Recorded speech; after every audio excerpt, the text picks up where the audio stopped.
everybody, my name is Jonathan. I'm 22 years old and I have been working in the retail industry for about 5 years. I'm a visual merchandiser at Billabong in Times Square, which is a flagship store.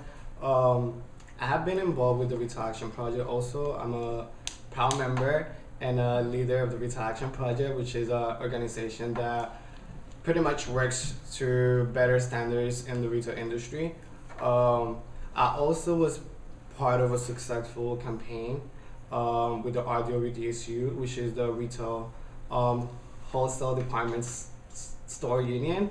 I helped unionize Yellow Rat Bastard. I don't know if you guys heard about this company.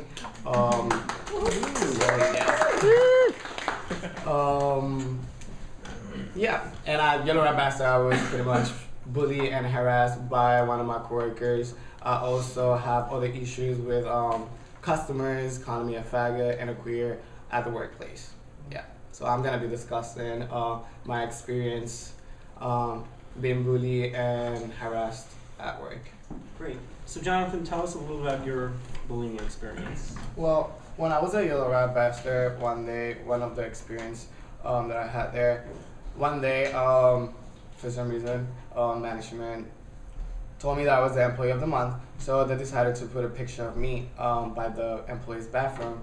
And there was this guy that hated the fact that I was gay and I was in the company. So one day I'm walking to the bathroom and I see my picture. He wrote on my picture, pretty much scribbled my face out. So I told management, and management just pretty much, they took a new picture of me and they put it by the cash register. This is a person that always made me feel uncomfortable at work because of my sexuality. And sometimes, honestly, I felt like one day he was gonna wait for me outside of work and he was gonna just do something to me. That's something that happened at Yellow Rat Bastard. I had another experience at my other job after Yellow Rat Bastard. I used to work for this thrift store up in the Bronx. It's called Unique Thrift Stores. And the company had this policy of checking your bag. You had to check in your bag. And there was this customer who lost her ticket number, and I was afraid of giving her the bag because I had an experience before where I gave the wrong bag to the wrong customer and I ended up paying $80 out of my pocket on the spot to this customer. So I was afraid of giving her, her bag. So I called management, and while I'm waiting for management, this lady just flips and she just started calling me a queer and a faggot, and it was embarrassing because the store was packed. We had this days that we had sales, so the store would get really packed, and this lady is just screaming at me, and honestly I felt like slapping this lady. But I had to take my pride, I swallowed my pride and just stay quiet because at the end of the day, she was a customer, and customer comes first in the company's eye. So yeah, I just had to just stand there and take it, pretty much. Yeah. How did you get to rap? How did you rap meet up? Woo. I'm a baby of rap, I could say. Well, I started working at Yellow Rat Bastard when I was 18, and I didn't know that much English, so it was kind of weird. But when I started working at Yellow Rat Bastard, I started hearing these things about the company. Used to pay below the minimum wage. They had rats in the store. It was this crazy thing. And one day, Carrie, which is the director from the Retail Action Project, back then she was an organizer. She came up to me and she was telling me what they were trying to do. They were trying to unionize the store and the benefits that we could get if we unionize the store.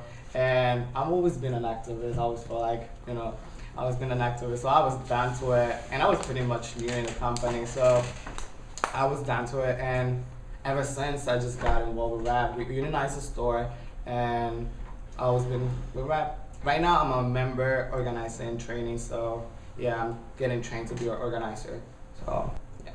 And one more question before we move on to Ebony for a minute.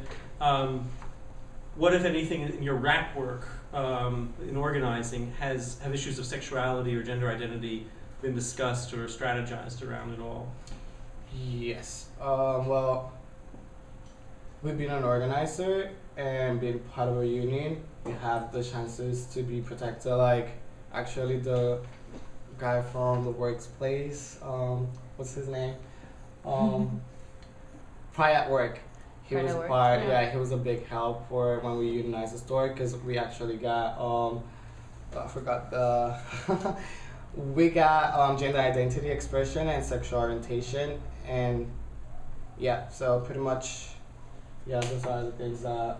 You got Yeah, the and contract. discrimination Yeah, to the on the contract. contract, yeah, on the So the contract. contract prohibits discrimination on those Yes. grounds.